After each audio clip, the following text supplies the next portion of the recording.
Did you ever wonder if a potential wanted fugitive could live right next door and you were the key to solving his or her case? Did potential UFO sightings witnessed by hundreds of strangers keep you up at night as a kid? If you've ever watched spooky and unsettling reenactments based on true stories on a cable TV marathon, you might be a Xennial who watched or who still watches Unsolved Mysteries, and we are too. Hi, I'm Katie. And I'm Danny, and you're listening to Generation in Between, a Xennial podcast where we remember, we revisit, and we sometimes relearn all sorts of things from being 80s kids and 90s teens. You put adults. I did. She wrote down in the script for those of y'all who can't see my notes, which is all of you. She wrote down 90s adults. I'm like, wait. I wonder why I did that. That's weird. My fingers just probably took over, and I was like, we need to turn this because the camera is... It looks weird, but then like the side, it's okay. Do it anyway. See? No, that's better. But there's... See my hand? But then it's like all me. Turn it back. It's okay. We're a little bit of white recording. Space. We're recording all this. It's Sorry, okay. everybody. We were trying to get Live our stream. camera right for YouTube's. All right. So here we go. Today, okay, back on track. Today, we are talking about one of the longest running TV series of all time. Oh, for real? Unsolved Mysteries, which came of age in the 80s and 90s and then has had a reboot since 2020 on streaming services. Like new episodes? Yep. No it's on Netflix. way. Is Robert Stack on there? No, he's there's dead, yeah? actually no host, and he's dead. But also there's no host. And he's dead. They do it more of a documentary style now. Oh, I don't the like new that. One. Yeah. It's kind of like the voiceover showing the newspaper clips I don't and like stuff. That. Yeah, it's a kind of, if you've ever watched, maybe you haven't, ID TV where they have forensic files. Girl, you know I ain't watched that. It's like that style now. Oh, okay. The new ones. I mean, I know what you mean. There's some pretty cool things that they cover. And obviously there's a gap from when this went off the air, which was the early 2000s. I think it was 2002. So there's a lot of in-between cases, obviously, that have happened. And then they've got some like really old ones too that they still cover. Yeah, it's a thing. And the original producers and creators, who we'll talk about today, are part of that project. Okay, that's cool. And there's a 2023 Netflix documentary. It's called, I had it written down somewhere, Unsolved Mysteries Behind the Legacy. Ooh, I'll watch that. Talks to the creators.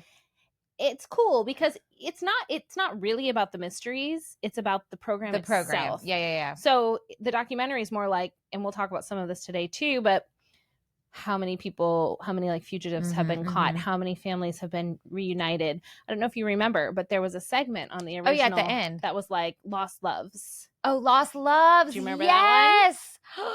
And like where you could find somebody either romantic, or it could be like maybe a sibling who was adopted or whatever. So they had like a ton of success stories from those things. I love that. It's really, really cool. So lots in this franchise that's kind of iconic at this point. But tell me what your memories are of Unsolved Mysteries. Oh my God. Well, you can't have Unsolved Mysteries from the 80s without Robert Stack. He was the third host though. What? Yes, he was not the OG. Okay, I did not know that. But go on. But apparently you can, but it's not as good. He is scary. He's not scary. His voice is haunting. That's what it is. Yes. And the music to the show. The music has actually won awards. Because it's so good. The show was nominated for an Emmy 5 times for its like informational programming. Yeah. But never won. But they've won like 8 music awards through there's one like the American Association of Composers or something like that. Because it slaps. It's good. And they've won like 8 times. That's amazing. Well, that music. Then how does it go?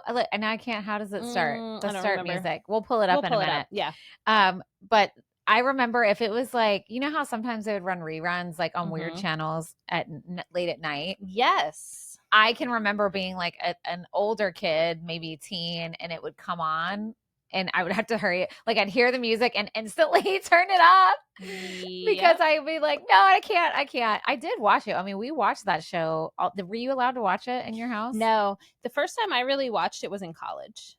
Oh, and wow. It was either at that point, I think it was on Lifetime, Yeah, they ran the reruns. They Yeah. ran reruns, and then I think they actually even had new originals ones, for a while. Yeah, so I think by the time I saw it, it was off regular network TV, and I was watching reruns and new ones on cable. Because it's right up your alley. It's true crime I loved stuff. it. Now, I mean, not all of it. They had supernatural stuff, which is what I liked. They did, and that's kind of what made it stand out from things like America's Most Wanted. And also, they didn't have to do like Most Wanted stuff. It could just be, it could be a story you've never heard from a small town, and not to make light of this, but like a single person was killed and it's never been solved. Right. You know, so maybe they're not on America's top list. Yeah. But maybe someone out there knows who did it. Yeah. And we can like figure it out. I used to love too at the end when the shows, when they would do updates, and they would be like on the episode of whatever, here's an update. And sometimes they weren't good updates either, but I used to love that. But we used to watch that show. It was so good. It scared me, but I still watched it, you know, like totally. Like as a kid, it scared me to death, and I still watch it. And I told you this over text, but I went through this phase where I was like obsessed with like alien abductions, which is wild to me. Oops, sorry. Ooh. I was playing the theme music. Oh, you want to play it? Can you play it in the mic? I'm gonna try. Here we go. It's dun dun dun dun dun dun dun dun dun dun dun dun, like that. Yep. That's not it. That's not it. Oh, that's when they're like, he's like talking over it. Oh. He's like, that's like the beginning where they'll like talk over it, but then there's like a, okay, it goes, that's it. Dun, dun, dun, dun, dun, dun. All right, here we go. That's it. That's what I was trying to think of. Although that's more of like a hip remaster. Yeah, I like that. That's like a club mix. That was via Astro's Electronics Lab on YouTube. Hey, nice job, guys. Look it up. Turn that into but yeah, I know what you mean though, when you know something is going to scare you. Or I was always like that with the theme for Dexter. Oh, I've never watched Dexter. I would try to watch Dexter, but I could sometimes not even get past the opening theme music because it scared me so much. Really? Because I knew. And I was like a full-grown adult. Full-grown ass lady. I was too scared. I don't know. I used to, but I did. I went through this phase of alien abduction obsession. I mentioned that when we recorded something. I don't remember if that was our regular episode or Dawson's last week. Yeah. But anyway. I don't remember. I went through this phase, and it was because we were talking about an actor, and it was Paul Rudd, and he was in something called The Fire Within. And I was like, oh, is that movie? The name of the movie correctly is Fire in the Sky. Okay, so it's a different one. It's different. It was not Paul Rudd. Holy bagolies. That movie's fucking scary. I saw it in the movie theater. It's based on a real life story of this man who supposedly gets abducted by aliens, and he's like, anyway, it is wild. If you want to scare yourself, go watch it. Okay. I mean, I do want to scare myself. I'm here talking about Unsolved Mysteries. Maybe we'll watch that in October. It's scary. But anyway, I went through this whole phase where I was obsessed with it. And so they would have alien stuff on Unsolved Mysteries quite a bit. Because it was around X-Files time too. Absolutely. They had a lot of supernatural stuff. And ghosts. I was going to say. They had like ghost hunter people. Or mysteries surrounding unexplained phenomena that, you couldn't really explain away. And they would kind of investigate those things too. Yeah. And like I said, my earliest memories really are, I think I was aware of it as a kid and a teen, but watching it myself was in college. And I think I've told you before that my sophomore year, I lived in a house with 2 other girls, but they were rarely ever there. That house freaked me out. And I have my own little ghost story about that house. But that's when I would watch it. So by yourself? So no wonder I was, by myself. No wonder I was terrified to live by myself in that house. Hello? Robert Stack's voice is so, you know who else has a good voice like that was Vincent Price. Yes.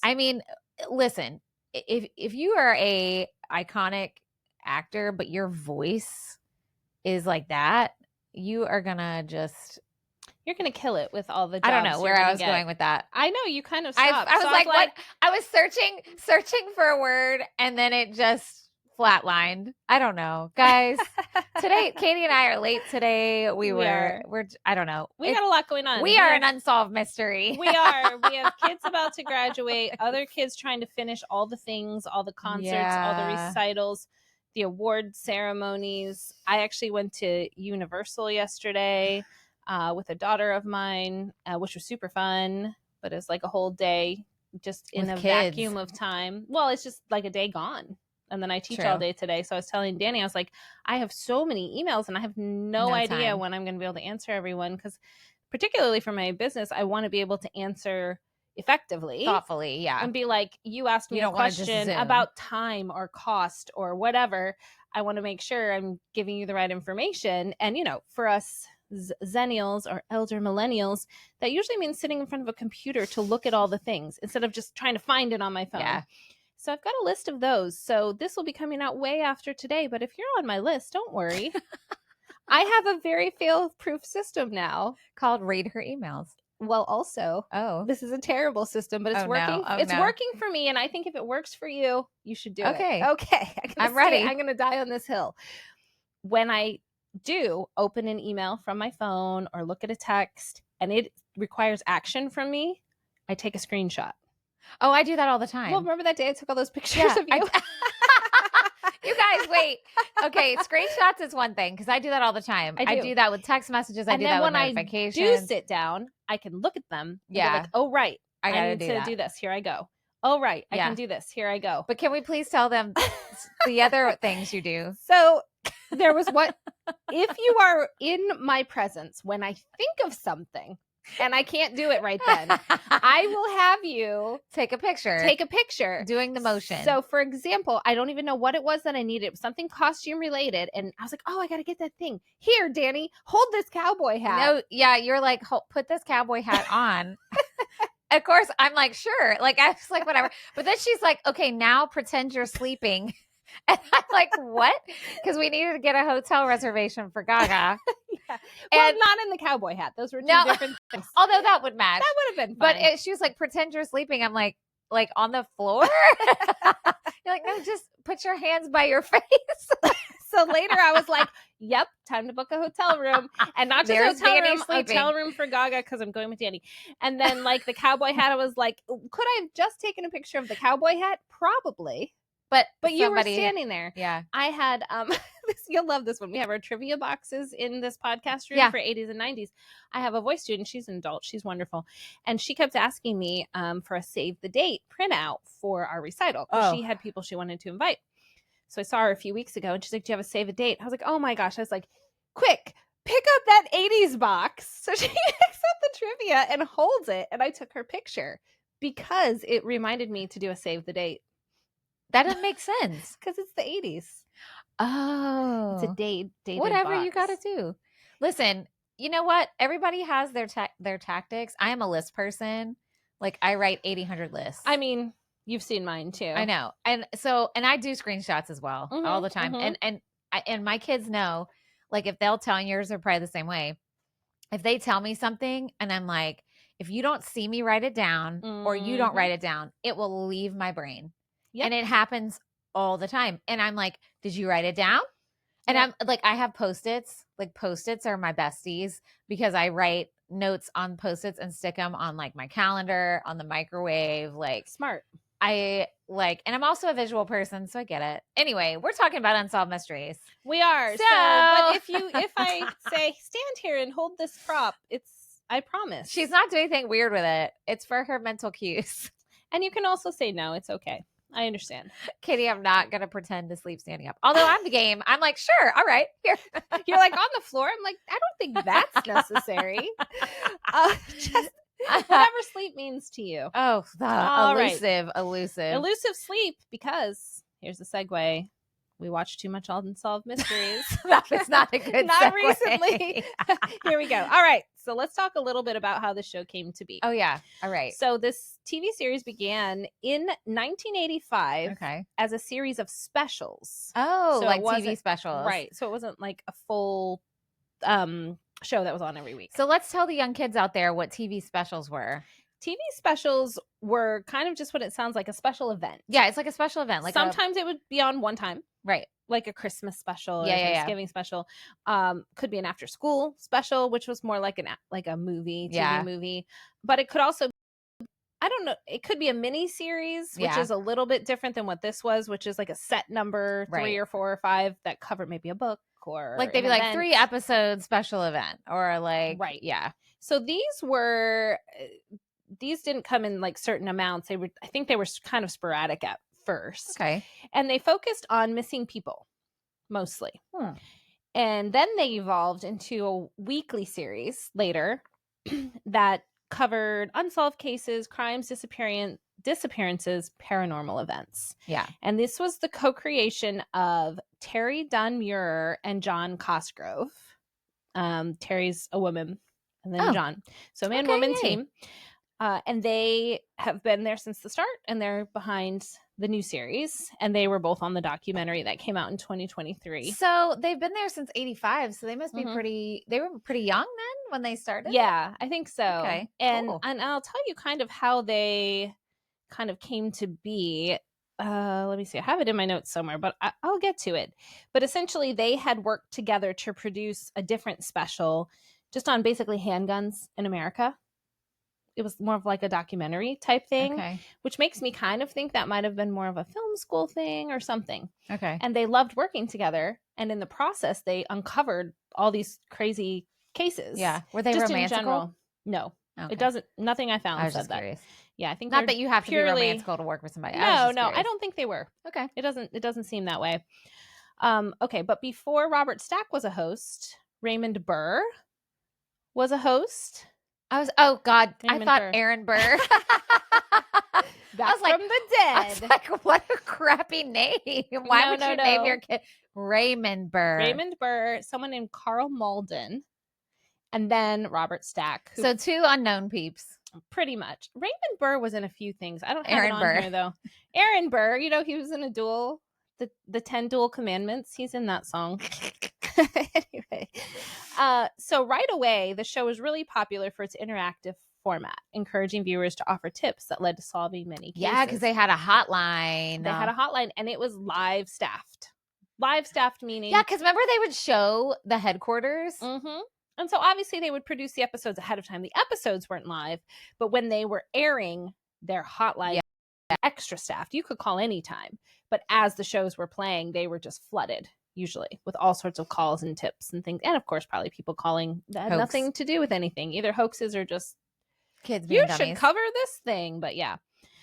So, oh my God, can I tell you a funny story real quick? Yeah, tell me. Oh God, did you call the hotline for Unsolved Mysteries? No. Oh, okay. So they used to have hotlines for everything, right? They used to have 800 numbers. So, and when I was in middle school, this is such a middle school joke, and you'll get why I'm telling you this in a minute. On the back of Tampax, there was an 800 number line you could call to ask questions they had for girls. Like you could call and ask period questions, which is actually a great idea because if you live in a house where you can't ask somebody, you don't feel comfortable.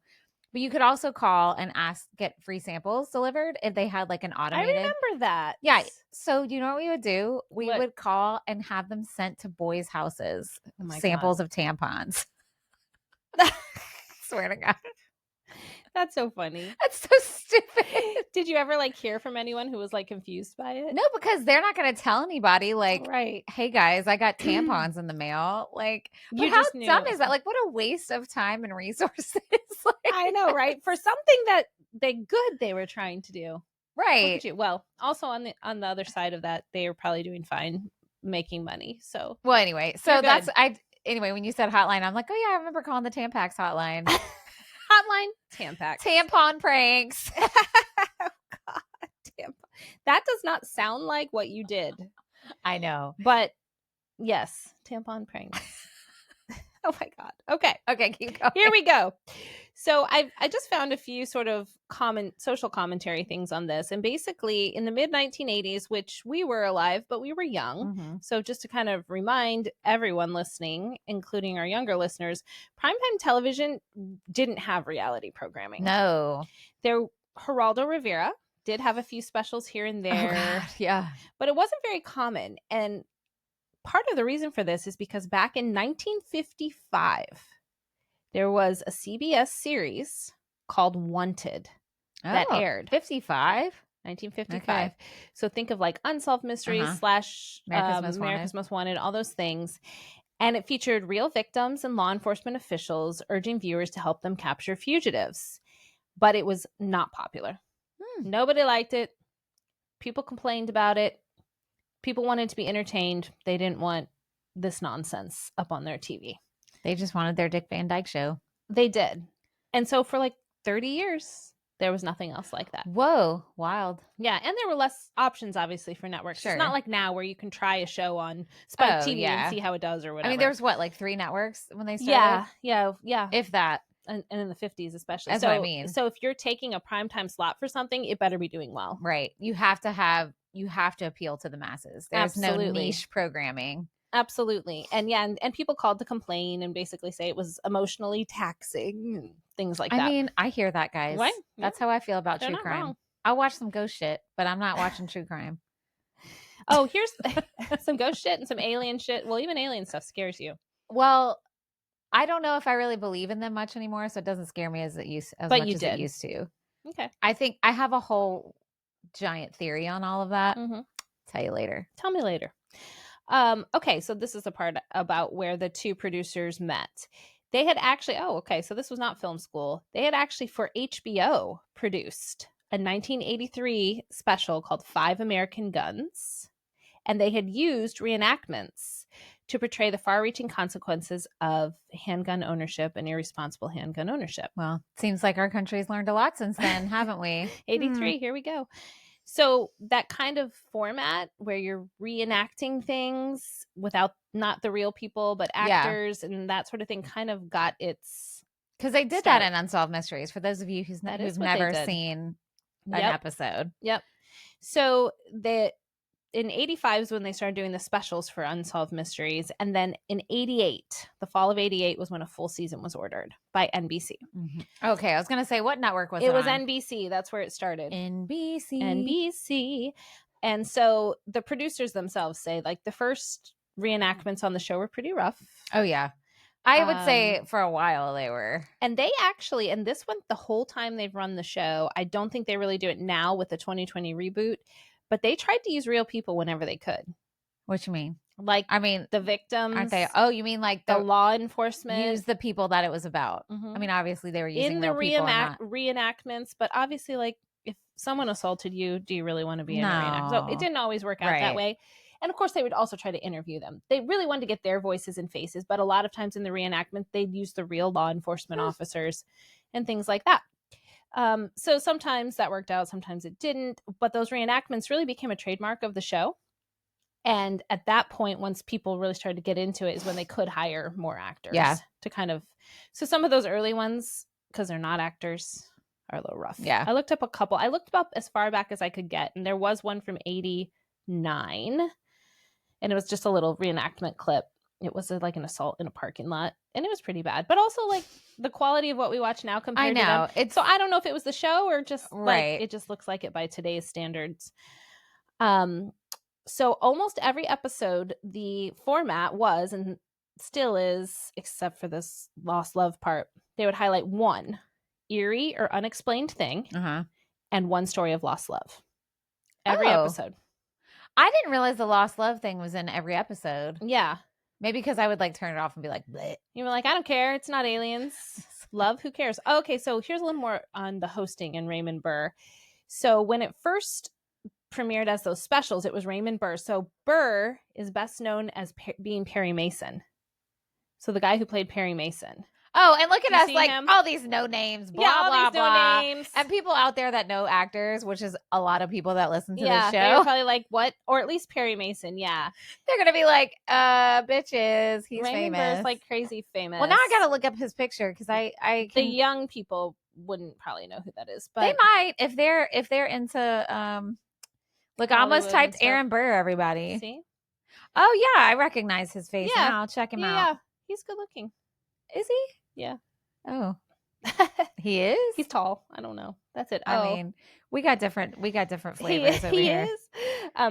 Okay. So, but see, here's him old. Oh, he was in Okay, sorry. Don't keep going because I'll go off on a whole side thing. So he only hosted the specials, but then he didn't return after that. Why? I wonder. I don't know. Oh, he died in 93. Okay, so not too long after that. So, excuse me. Ooh, bless you. Thank you. It sounds like it was his decision not to do more, so maybe he was just busy. Okay. And then they had the other guy I said, who I think is relatively unknown. And then they quickly went to Robert Stack. He was in there by 89. Was he And like remained. did you read anything about like his acting? Was he a theater actor? Yes. Doesn't I his did voice read up seem on to like him. Yes. I don't have it in here, but that is his background, was stage. you could tell. Mm-hmm. He just has But that presence. he'd been in like other things, nothing that made him super famous till this. Didn't he have a cameo in one of the Naked Gun movies? Yes. He did? Uh-huh. Okay. Yeah, he did. Okay. So we'll have a little more on him as we go, but I looked up, obviously there have been hundreds, probably thousands of cases now featured on the show. So I looked up some that are either really notorious from the show, meaning like either a crime was solved because it was on the show, or people still talk about it, or something interesting happened. So I have a few of them. Okay, let's see if I Of remember course, any the of first them. one I have is the Berkshire's UFO incident. Yes, let's talk it. Okay. So it's a favorite among fans of the paranormal. This episode detailed multiple eyewitness accounts of a mass UFO sighting in 1969 in Berkshire County, Massachusetts. I remember this. Okay. They played the rerun a lot too. Yeah, so people love this one. And what made this story unique is the number of people who didn't even know each other and in different locations who reported seeing the same thing at the same time. Some people claiming they lost hours of their memory.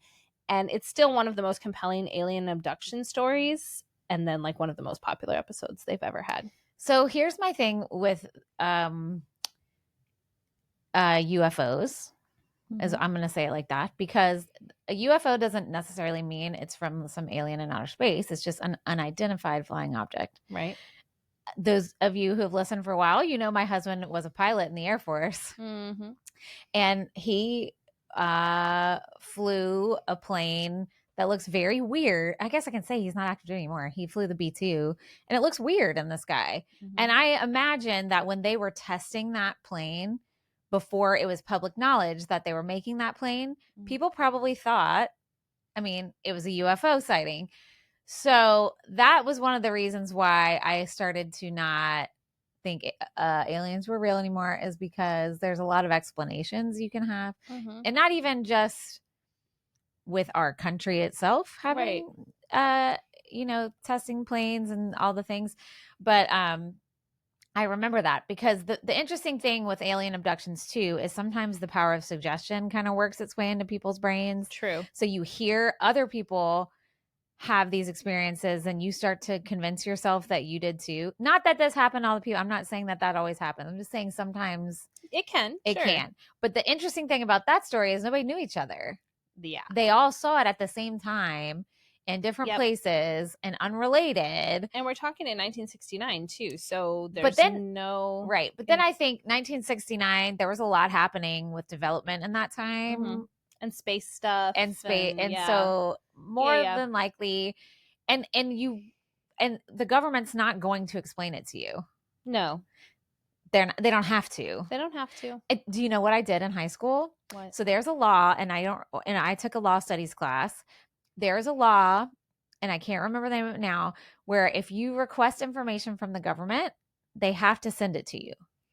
Yeah. Do you know what I'm talking about? Open records laws? Something like that. Okay. I don't know. So our law studies teacher had us write a letter, figure out something we wanted to ask for information about, like, think of a big case or whatever. So some people would request information about like JFK's assassination.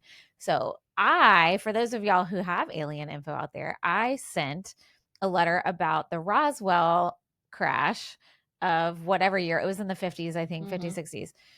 The interesting thing is that they have to send you information that they have, but they can black stuff out. Redact it. So I got actually a whole giant bunch of files with interviews and facts and findings, but half of it was scratched out. Yeah. Isn't that crazy? Isn't that weird though? Like, what's the point of that law if they can just censor it all? Well, because there is a loophole. So, but I mean, I will say it was interesting to read all the interviews with people. Yeah. Like, it's still really cool. It was still interesting. I wish I still had it, but But again, I feel like that something like that is lost today because so much stuff you can just look up You just find online, it. Yeah. and Someone it's else not got as the info and exciting. scanned it in and you can look at it. Or Like, do you remember having to go to the library with a microfiche? yeah, and look Having back to, through newspapers, and you had to yes. know what date you were looking for because there's not really a search function, and like get it off the shelf. When I first worked at the Orlando Sentinel in 2007, 2008, I mean, they probably still have microfiche, but like that was one thing I would still do sometimes. Oh, yeah. Because even though we were online and Right. digital, our archives weren't Right, yet. right. So you had to go find like it. if someone needed something, either a caller or a reporter, I would have to go Yeah. find the date and load it up and look And through it. go, And it had like a knobby it was thing a that you, knob and you yeah. could zoom in and zoom out. And then like at least that one we had, because you know it was a more modern one for the time, I guess. I could print stuff from there. Oh, that's cool. So like if once I found it, I'd just like print and it would print like a page of what I was looking at. It was cool. Anyway, but it took a long time. So alien It took a abduction. long Sorry, time. that was Okay, my so that was that my one. rabbit hole. Yeah, I So- remember that. So this one is kind of fun. In 1989, a woman named Kayla appeared in a segment seeking her biological father. Her mother had been part of a religious group that kept her a secret. Oh, that's like that book we read. It is. Which The one? milk carton book. Oh, the milk carton book. Yeah. I mean, not exactly, but kind of. But kind of. Yeah. After the episode aired, Kayla's real father saw it and they were reunited. Oh. So that was one of the most heartwarming real life results of the show. And that was 89. So that was really after it'd only been on for a season. Can you imagine how fucking crazy that would be to like be the dad watching that and be like, oh my God, like they're talking about me. I know that lady. I know. Yeah. I bet that is my kid. Like the lady she's talking about. And wow. Yeah. Whew, okay. So then in 1990, there was a fugitive named Matthew McKinney. He was wanted for sexual assault and attempted murder. After his segment aired, a viewer recognized him living under an alias in Alaska, called, and he was arrested and later convicted and sentenced to prison. Whoa. Yep. 1991, the case of Patricia Stallings. Oh, this is crazy. So Patricia was convicted of poisoning her infant son. What? And so they aired her story because she claimed innocence and like was pretty believable, but she'd been convicted of it. A viewer who was a very specific medical expert recognized the child's symptoms as a rare genetic disorder, not poisoning, was able to prove that she was innocent and had not poisoned her child. She was released from prison, and her case became a landmark example of wrongful conviction. Man. Isn't that wild? So she was exonerated then. Yeah. Whoa. Wow. That's crazy because how frustrating for that poor mom being like, I did not do this and nobody's believed me. And again, y'all remember this is the late 80s. Mm-hmm. So medical technology was not where we are now either. Yeah. Especially if it's something rare. Right, that you haven't seen or you don't have another explanation for. Holy so imagine if they had smokes. never like aired her case. I know. Because it got She such a would've widespread just been thing, in jail that person forever. saw it. How terrible. Yeah, really bad. I mean, I'm glad that it resolved, but yeah, me too. 1993, fugitive Edward Harold Bell. He was a convicted sex offender who had escaped to Panama. But after his segment aired, viewers spotted him on a beach and called authorities. He was arrested on the beach. An idiot. Captured and extradited back to the U.S., and he was convicted and imprisoned. So he's just chilling with a cocktail, and they're like, bitch, we just saw you on Unsolved Mysteries. Beep, boop, 800 number. Yeah, seriously. And here come the Panama cops or whatever. Oh, yeah. my God. Isn't that wild? Okay, so then a capture. This one's of a woman, Marie Hilly. This aired in 88. This was on the first season. She poisoned her husband and attempted to poison her daughter, but she escaped, like getting arrested. Oh no, she escaped prison. Sorry, she was in prison. How'd she get out? It didn't say. She escaped and lived under multiple false identities. But after the show aired, a viewer recognized her in a small Alabama town. She was apprehended and put back in prison, where she remains today. Did they have any updates on their ghost stories? Did you see any of those? I didn't. I mean, I guess you don't really solve a ghost story, but like, yeah, nothing like solved. Mm-mm. And then the final one I have that's kind of in this true crime realm is, have you heard of John List? Mm-mm. Okay. This is I don't know. This is a killer who lived a double life, and his original air date of his story was in 89. But essentially in 1971, his whole family, so wife, 4 or 5 kids, all found murdered in their house, but he was missing. So they thought it's probably him. At first they thought maybe he was like kidnapped or something, but then all these signs pointed to like him killing his whole family and leaving. Jesus. So that was in 71. So this aired in 89. Mm-hmm. So an age progressed bust. So not just a painting or a drawing, but like a 3D by a forensic scientist was featured on the show. And a viewer tip led to his arrest in Virginia, where he was living under a new identity. Oh my God. Isn't that wild? See, this true crime shit stresses me out. Like, I'm stressed out listening to all this. I cannot believe crazy. You can listen to that and go to sleep. Well, thankfully it's a little early. Hopefully by no, I mean, but it always lives in there, right? It lives in my head. I mean, I don't mean you specifically, but like I have friends who'll like watch true crime bullshit before they go to bed. I don't necessarily watch it before bed. You I'll watch like fictional crime shows, and even then, if it's too much, if it's like a serial killer or this sounds weird, but if it's like war stuff, like NCIS, they've got a whole bunch of them that are in like Afghanistan or something. Oh yeah, no. And so part of it is like the cultural tropes I don't appreciate. I mean, I know lots of things happen in other countries, but like the way it's presented in a fictional show, I'm kind of like, I don't know about this. Yeah. But if it's just, I don't know, it sounds bad, but if it's like, oh, this person's missing and we got to find them and they're in the Navy because they're the Navy Criminal Investigation Unit, I'm like, okay, I can watch that. It depends what it is. I don't know. See, I remember the true crime stuff on Unsolved Mysteries, but I do remember a lot more of the supernatural stuff. Mm-hmm. And maybe that's just because that's what I liked about it. Yeah. Because it did have a lot. It did? It did. Okay. Oh yeah, it did.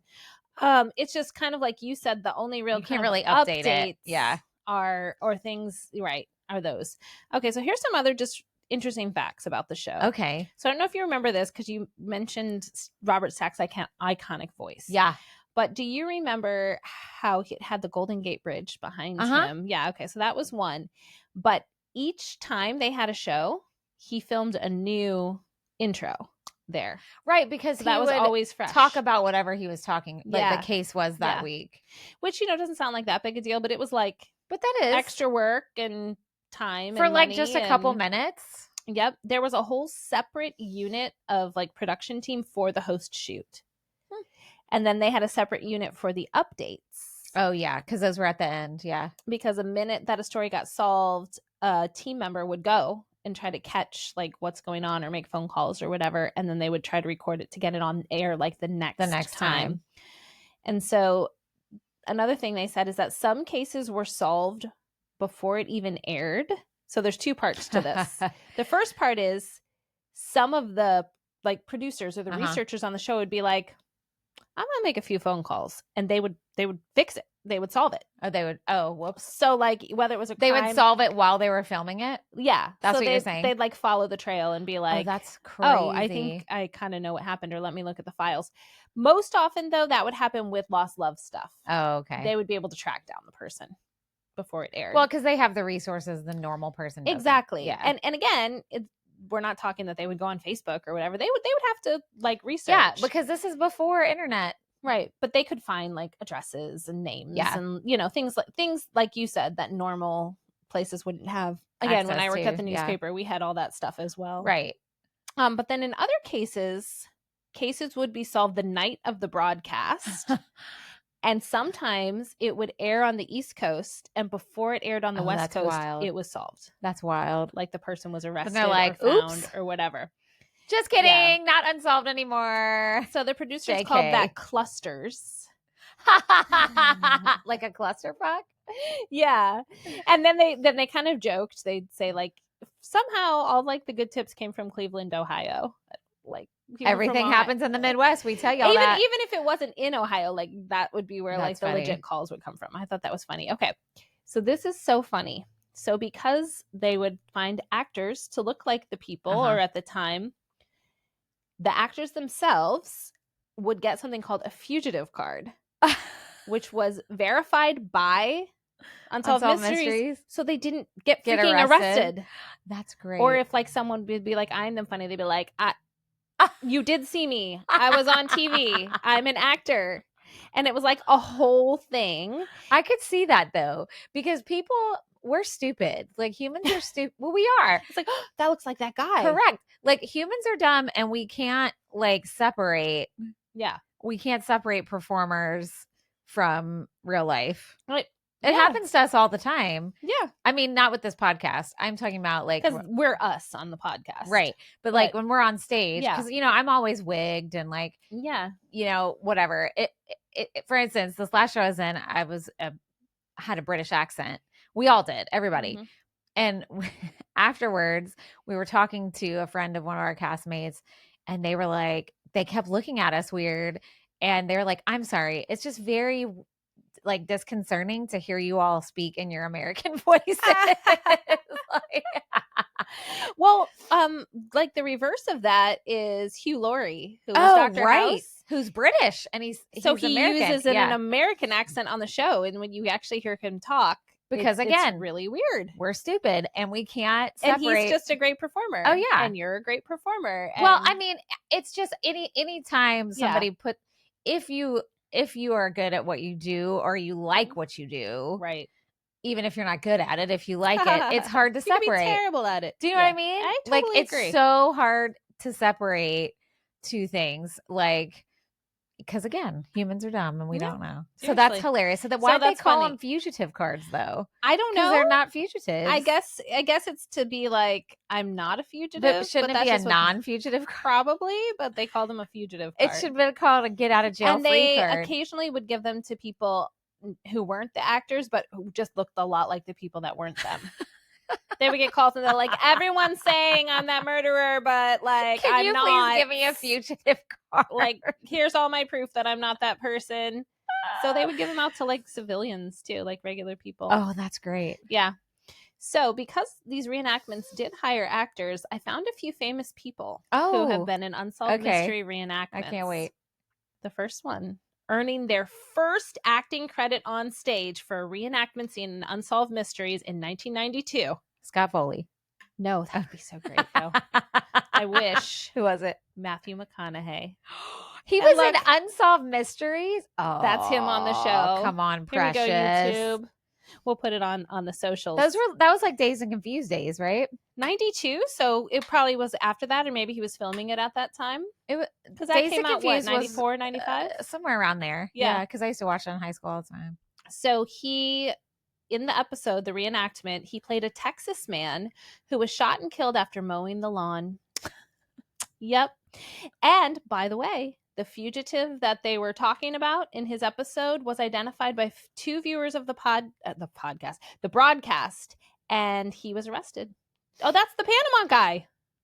That's the Panama Girl, guy. Katie, you need to fact check yourself. She's like, wait a minute. That's him. She's surprised by her own research. I know I am. All the names, especially the three named things. Okay, I'm like Richard Allen Smith. Like they all blend together. Can you recap that for me?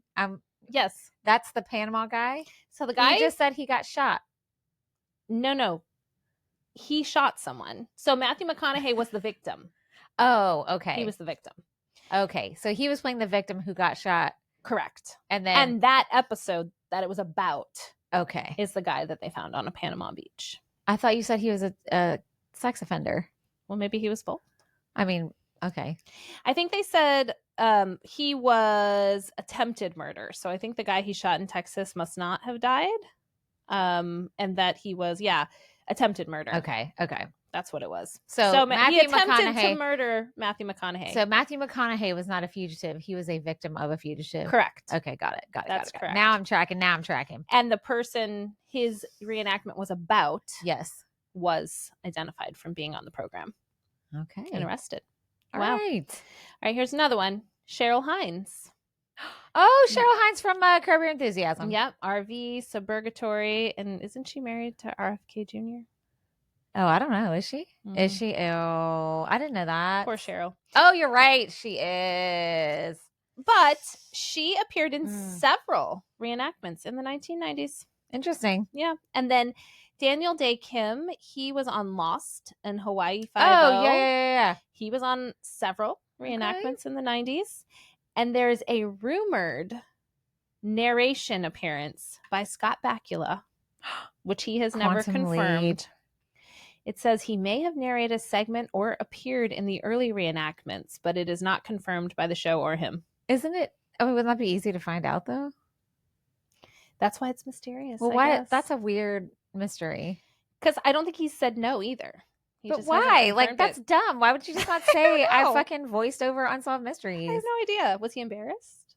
I mean, what? I don't know. I don't know either. Quantum Leap. That was a good show, man. Loved that show. It was a good time. So we had talked a little bit when I talked about true crime Yeah. of the 80s and 90s in general about some of the benefits of these type of programming, right? Because, and so we've already talked about this, but I just wanted to recap because as I was doing this research, I was reading a few other things about all of that, right? So showing unsolved mysteries, whether they're crime or UFOs or ghost stories or paranormal, they do have some benefits that have been documented by researchers and things like that. Scaring the shit out of kids. One, period. So a big one is exposing systemic failures. Oh, right. Well, so unsolved cases really highlight shortcomings of the system, or like the one where the mom didn't poison her baby or whatever. Yeah. That forensic science often isn't getting the funding that it needs. Law enforcement and the justice system don't always work. Some mysteries point to lack of resources, outdated technology, or biased investigations. And as the general public learns a little more about that, that helps us kind of be like, that's not right, or move those things forward. Or maybe we're on a jury one day and we're like, hey, I know about like biased convictions because I've seen it on the shows I've watched or the podcasts I've listened to. And that kind of goes into the next one, which is just challenging perceptions of justice. So some cases raise questions about whether the perpetrators are brought to justice or if the victims are truly remembered and honored, just like what that whole process looks like. Right. Also reveals social injustice, particularly in things that have to do with marginalized communities, disproportionate impact of violence, and also wrongful convictions. Yeah. Yeah. And then also exploring the role of media, right? So what I kind of just said, it can influence public perception. So that there's a responsibility that lies in that, obviously. But it can also create a sense of community engagement around these things, which we talked about with true crime too. How, hey, maybe I can help solve this thing, or maybe I should be more observant, or whatever that may be. So sometimes these shows kind of, they make you feel engaged with the thing that happened. Did it talk about negative effects of these shows? It does say psychological impact. See? And social anxiety. Trauma. So it does say it can fuel anxieties. Yes, it can. About safety and security within a community, including things like paranoia, and can sometimes lead to violence. Right. Because you're overly worried. You know, we think of these stories of people, an Uber driver pulling into the wrong driveway and they get shot. Right. Because people are freaking paranoid. There's an old Twilight Zone episode. Y'all should look it up and watch it about this very thing. It's called The Monsters on Maple Street. Have you watched it? Okay. I love old Twilight Zone. Like, I'm talking black and white Twilight Zones. Yeah. Okay. Cooper also loves them. And every now and then we'll just turn them on because you can watch them on Hulu, or I think that's where we watch them. Anyway, the Monsters on Maple Street is an iconic episode, and it's about how the people turning on each other because they have the ideas of like whatever. I don't want to tell you the end of it, but they constantly think that the other person is a monster. The other person is, and it's because the power of suggestion kind of like 100%. I mean, I think that's real. That's real. Yeah, for sure. It is. But then the end, because my favorite thing about those old Twilight Zone episodes is everything is revealed in the last 5 seconds. And you're like, what? And it's all social commentary. Every episode, that's what it's about. Yeah. Those shows are so smart. And honestly, I feel like we can do like a whole thing on Twilight Zone one day, but I felt like those episodes were very progressive in their messaging because, and it was interesting how they did it. Because they made it look like entertainment, but the social commentary was heavy. Yeah. And I think I missed that as a kid. Right. Because you were just focused on like the story part or the mystery. Whatever. Yeah. But anyway, that's what it made me think of. That's how they so get look you. it up. Yeah. And So one final thing on that part, just the power of storytelling. So it's so funny because it uses social commentary in here. Unsolved Mysteries, particularly when it's in a narrative format, is a powerful tool for social commentary. Yeah. It can create empathy, the human cost of crime, and spark conversations about broader social issues. You know, like when we talked about Face on the Milk Carton and that sort of thing, how these kind of spun from not necessarily unsolved mysteries, but from more attention out there, Yeah. and trying to help spread the word about things that were happening that people might not know. So, a few final things on Unsolved Mysteries. So, in the end, they have helped solve over 260 investigations between 1988 and 2002. The ones that they've covered since the reboot, nothing has been solved from those, although it has brought some like renewed interest to some of the cases. A lot of them are cold cases.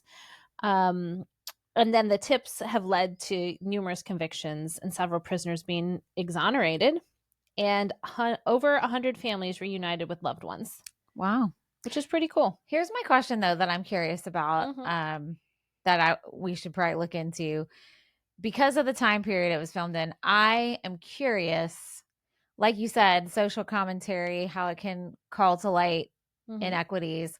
But I wonder how many of their stories that they highlighted were of marginalized communities, people of color. Right. I really wonder, because I feel like probably not a big percentage. You're probably right. I'm just curious. Just because we didn't see that anywhere. Because really. they're, I feel like, yeah, great. All these wonderful things have happened, but who were we highlighting, right? Like, I think of that with all the stuff, even nowadays, especially because we're in this weird pendulum swing backwards. I think about that too. Like, oh yeah, it made a difference. It impacted these people, but I'm like, great. But it was just like maybe one bubble of people. You're probably completely right. You know what I'm saying? Yeah. I'm just curious. And I wonder if in the reboot, any of that is being That's what I was about to say. For. Yeah. Potentially. So we'll have to do a circle back on that. Potentially. And so there's also an Unsolved Mysteries official podcast now. Is there? Yeah. I Do you listen to it? I didn't even know about it until I did this research. So I'm going to check it out. And Unsolved Mysteries episodes, the older ones, are currently streaming on Amazon Prime, YouTube, Peacock, and other platforms too. I'm going to have to go check out a few and scare myself. And they have like their official website too, unsolved.com.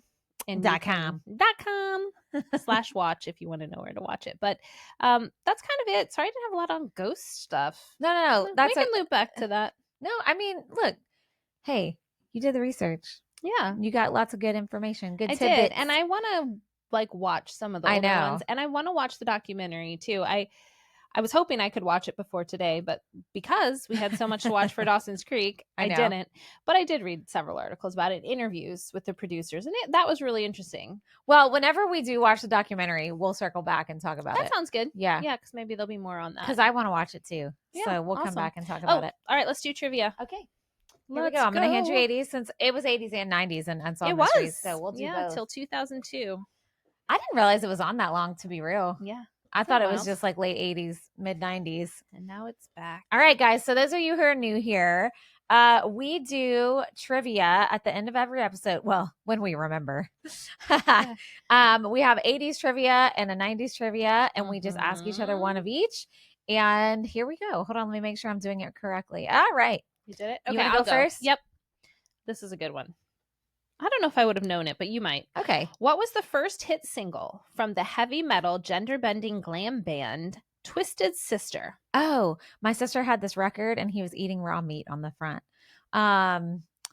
Is that the school one? I think so. It's multiple choice. Oh, yes. Yeah. I was like, if she says it. Okay, wait. Right. What's that's multiple really choice? Impressive. We're not going to take it. Oh. I want to rock. You can't stop rock and roll. The kids are back. We're not gonna take it. No, we ain't gonna take it. We're not gonna take it anymore. Yep. Yeah, my sister had that record. That's a really good song. And Dee Snider was on the front in like his full makeup. Even it had this giant, it was probably fake, giant like raw fake meat thing. Gross. Looking all edgy. All edgy with his Looking meat. all edgy with your Kind of raw like when meat. I said the clueless fashion was edgy.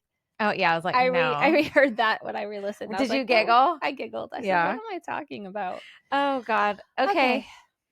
Oh, this is okay. This is something you have to guess.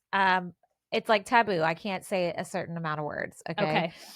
All right. So Pacey had this on the top of his head as like a makeover thing that we talked about. Oh, a slick back? No. A comb back. And lots of frosted tips. Yes. Yeah. I was thinking of him at the wedding. I don't know why. Remember when he had like his feathered bangs, but frosted tips. So for those of you that don't know, in the 90s, all the boys had the little highlighted tips of their hair. And the start of season 2 of Pacey Dawson's had Creek, them. Pacey gets frosted tips. Frosted tips. So I couldn't say hair, blonde, dye, ends, or style. But you could say Justin Timberlake.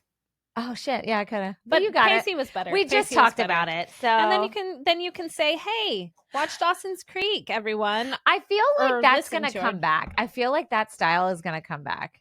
I didn't hate it. I didn't either. think it's kind of fun. I didn't either. I think it's fun. I bet it'll come back, especially when guys like do different colors to their hair because you don't see it as much. I think it's fun. Well, I think you do now, but you think so? Yeah. Not as much as like girls that do it. I guess. True. But either way. All right, well, fun thanks times. for listening, guys, to Unsolved Mysteries. You do it. I'm like, wait. Oh no, we and then the Twilight Zone started playing in my head, so that wasn't it either. Well, anyway, look on your face. Oh no, I don't want to watch that. That got scared. You were like, "What is she doing?" Hello. All right. Well, thanks, guys. Thanks for listening. Make sure you're reviewing us and following us all the places, and tell your friends. And we'll see you next time on Generation in Between.